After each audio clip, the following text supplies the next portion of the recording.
Surface areas and volumes. NCERT new book से exercise 12.2 solve कर रहे थे। चलिए अब करते हैं question number 4। A pen stand made of wood is in the shape of a cuboid with 4 conical depressions to hold pens। देखो यहाँ पर एक कोई ये पेन स्टैंड है, लकड़ी का बना हुआ है और क्यूबॉइडल शेप का है, ठीक है। और इसमें देखो जैसे 4 पेन को होल्ड कर रखा है ना, तो अंदर की तरफ एक कॉनिकल शेप के डिप्रेशंस कट आउट कर रखे हैं। यहाँ पर आप ये फिगर देख सकते हैं, ये 4 सर्कल जैसे दिख रहे हैं। 4 सर्कल नहीं है, 4 अंदर की तरफ एक कोन को कट कर रखा है, ठीक है। आगे बढ़ते हैं। The dimensions of the cuboid are 15 centimetre by 10 centimetre by 3.5 centimetre. ये दे दिए क्यूबॉइड के डायमेंशंस, लेंथ, ब्रेड्थ और height. The radius of each of the depression is 0.5 centimetre and the depth is 1.4 centimetre. अब ये जो कॉनिकल शेप अंदर की तरफ जो डिप्रेशन कट कर रखे हैं, इसका रेडियस दे दिया 0.5 सेंटीमीटर और डेप्थ, यानी देखो अंदर की तरफ जब ये कोन बनेगा तो जो डेप्थ इसकी होगी ना, वो इसकी हाइट बन जाएगी। कितनी हो जाएगी? 1.4 centimetre. Find the volume of the would in the entire stand. अब ये जो पूरा स्टैंड बन गया, इसका वॉल्यूम क्या होगा इस लकड़ी का? तो देखो हमें करना क्या है, जरा इसको पहले कॉपी में फिगर बनाते हैं, फिर इसको अच्छे से समझते हैं, आसानी से कर लेंगे इसे, ठीक है।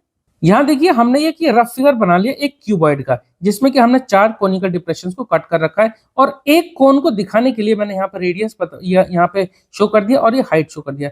अब हमें क्योंकि इस लकड़ी का वॉल्यूम पता करना, तो दोनों का पहले ना हम डायमेंशंस लिख लेते हैं। चलो पहले हम क्यूबॉइड का ही लिख लेते हैं। क्यूबॉइड हमने लिखा, क्यूबॉइड के लेंथ, ब्रेड्थ, हाइट कितनी है वो हम यहाँ लिख लेते हैं, पहले नोट कर लेते हैं। तो L इक्वल टू 15 सेंटीमीटर और इसकी जो ब्रेड्थ दे रखी है, ये लेंथ है, ब्रेड्थ दे रखी है क्वेश्चन में 10 सेंटीमीटर और उसके बाद इसकी जो हाइट दे रखी है h। हाइट क्योंकि डेप्थ और हाइट यहाँ पर एक ही तरह का काम करेगी, तो हम इसको हाइट लिख रहे हैं, 3 है, 3.5 सेंटीमीटर।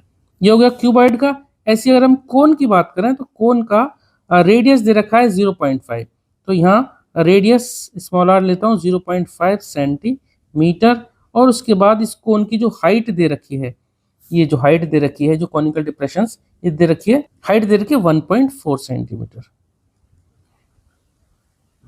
तो देखिए यहाँ हमने दोनों फिगर बना लिए और क्यूबॉइड के लेंथ, ब्रेड्थ, हाइट लिख दिए और जो कोन है उसकी रेडियस और हाइट जो क्वेश्चन में गिवन है वो हमने यहाँ नोट कर ली। अब देखिए क्योंकि हमें इस सिर्फ लकड़ी का वॉल्यूम पता करना है, क्योंकि अंदर की तरफ एक कॉनिकल डिप्रेशंस कट आउट कर रखे हैं, तो हम क्या करने वाले हैं, लकड़ी का सिर्फ वॉल्यूम निकालना। तो इस क्यूबॉइड के वॉल्यूम में से 4 कोन का वॉल्यूम को सबट्रैक्ट करने वाले हैं, ठीक है। चलिए तो हम यहाँ पर यही लिख देते हैं, वॉल्यूम, चलो मैं पूरा लिख देता हूँ, वॉल्यूम ऑफ वुड, ठीक है। तो वॉल्यूम ऑफ वुड क्या होगा, यहाँ पर पहले लिख देंगे हम volume of cuboid, volume of cuboid, ठीक है। ये VOL लिखा ना, इसको वॉल्यूम कंसीडर करना। वॉल्यूम ऑफ क्यूबॉइड में से, क्योंकि 4 कोन बन रहे हैं, तो 4 कोन का वॉल्यूम को माइनस कर देंगे, 4 इंटू वॉल्यूम ऑफ कोन्स, ठीक है। तो जो 4 कोन है उनका वॉल्यूम को घटा दें क्यूबॉइड के वॉल्यूम में से। क्यूबॉइड का वॉल्यूम क्या होता है, देखो क्यूबॉइड का वॉल्यूम होता है length into breadth into height, और 4 लिखा है तो यहाँ 4 तो हम ऐसे लिखेंगे। और कोन का वॉल्यूम क्या होता है, 1/3 पाई r स्क्वायर h, ये होता है कोन का वॉल्यूम। वैल्यू पुट कर देते हैं, आंसर आसानी से हम निकाल लेंगे। लेंथ कितनी दे रखी है, 15, चलो यहाँ से हम लिख सकते हैं, तो 15 इंटू 10 इंटू 3.5 माइनस यहाँ पर 4 को ऐसे रहने देंगे, तो 4 इंटू 1/3 और पाई की वैल्यू लिखेंगे 22/7 r। रेडियस कितनी दे रखी है, 0.5, तो 0.5 इंटू 0.5 इंटू h यानी हाइट कितनी दे रखी है, 1.4, ठीक है। अब यहाँ पे फटाफट से जो जो चीज कैंसिल आउट हो सकती है उनको कैंसिल आउट कर देंगे। यहाँ तो देखो कुछ भी कैंसिल आउट नहीं होगा, तो हम क्या करने वाले हैं, यहाँ तो हम सीधे मल्टीप्लाई करने वाले हैं। 15 को आप 150 लिख सकते हैं, क्योंकि 10 से मल्टीप्लाई करने का, चलो इसको ऐसे रहने देते हैं, 15 को ऐसे रहने दिया। 10 को जब 3.5 से मल्टीप्लाई करेंगे ना, तो ये हो जाएगा सिर्फ 35। पॉइंट के बाद एक डिजिट है और यहाँ पर 0 भी एक ही है, तो सिर्फ 35 आ जाएगा। माइनस यहाँ कुछ कैंसिल आउट हो सकता है क्या, यहाँ पर सिर्फ ये 7 और ये 1.4 ये कैंसिल आउट हो सकते हैं। 7 1 जा 7, 7 2 जा 14 होता है, बीच में पहले ही पॉइंट था तो पॉइंट हमने यहाँ लगा दिया, तो 7 को 0.2 से मल्टीप्लाई करेंगे तो 1.4 आ जाएगा, और 3 से कुछ भी कैंसिल आउट नहीं होगा। चलो एक काम करेंगे, सबको ऊपर मल्टीप्लाई कर लेंगे, फिर बाद में 3 से डिवाइड कर देंगे। 4 को 22 से कर दें, चलो 4 को 22 से कर देंगे तो क्या आएगा, 4 2 जा 8, 4 2 जा 8, ये आ गया 88 इंटू 0.5 इंटू 0.5, 5 5 या 25 होता है, तो 25 का मतलब हम 25 ऐसे लिख लेते हैं, और एक डिजिट पहले यहाँ, एक डिजिट पहले यहाँ, यानी 2 डिजिट पहले हम यहाँ पे डेसिमल लगा देंगे। 0.25 इंटू 0.2, ये वाला 0.2 हमारा यहाँ रह गया, और अपॉन में 3। चलो अब इनको मल्टीप्लाई कर देते हैं, 15 की टेबल डायरेक्ट पढ़ लेते हैं। 15 5 जा होता है 75, 5 लिखा, 7 कैरी, 15 3 या 45, 45 और 7 हो जाएगा 52, ठीक है 52। एक बार फिर से चेक कर लो, 15 5 या 75, 7 कैरी, 15 3 या 45, 45 और 7 52, ठीक है। तो 525 माइनस यहाँ पर चलो 88 इंटू 0.25 इंटू 0.2, यहाँ पे 2 डिजिट के बाद है, मतलब 2 डिजिट से पहले यहाँ पे 1, तो 25 दूनी 50 हो जाएगा, 50 और 1 और 2 3 डिजिट से पहले पॉइंट, तो डिजिट तो यहाँ 2 ही है, तो एक 0 लगा दिया इस तरह से, ठीक है, और अपॉन में 3 से मल्टीप्लाई कर देंगे।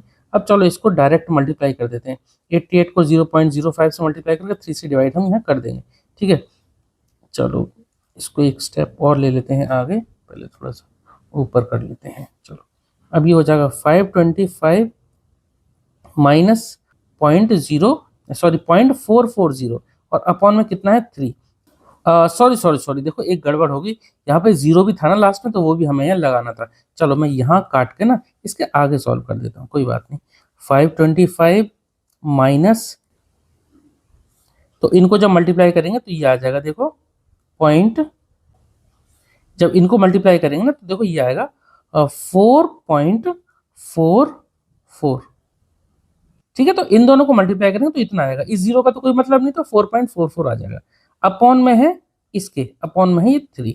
चलो अब कर देते हैं फटाफट से, 525 माइनस 3 से इसको डिवाइड कर देते हैं, कितना आएगा, 3 1 जा 3, यहाँ तो 3 1 जा 3, ठीक है, 1 बचेगा, 1 और 4 14, और पॉइंट पहले आ जाएगा, तो 3 4 जा 12 और 2 4 24, तो 3 8 जा 24, तो 525 माइनस 1.48। अब 525 में से 1.48 माइनस कर दें, कितना आ जाएगा, तो ये आ जाएगा 523.52 के आसपास रहेगा, ठीक है। तो ये इसका आंसर आ गया 523.52, ठीक है। चलो और यूनिट क्या लगेगी, क्योंकि सब हमारी वैल्यू यानी यूनिट जो थी वो सब यूनिट हमारी सेंटीमीटर में थी, वॉल्यूम निकाल लें तो सेंटीमीटर क्यूब आएगा, ठीक है। ठीक है, तो इस तरह से क्वेश्चन हमारा कंप्लीट हो गया। डिवाइड में या माइनस में जो डेसिमल की गलती होती है उन पर थोड़ा सा ध्यान रखना, ठीक है। क्वेश्चन हमारा कंप्लीट हो गया, उम्मीद करता हूँ आपको समझ में आया होगा। अगर आपका कोई डाउट है तो प्लीज आप कमेंट सेक्शन में जरूर पूछना, डिस्क्रिप्शन बॉक्स जरूर चेक करना, वहां मैं इस चैप्टर की प्लेलिस्ट की लिंक दे दूंगा। जल्दी मिलते हैं नेक्स्ट वीडियो में। Okay, thank you.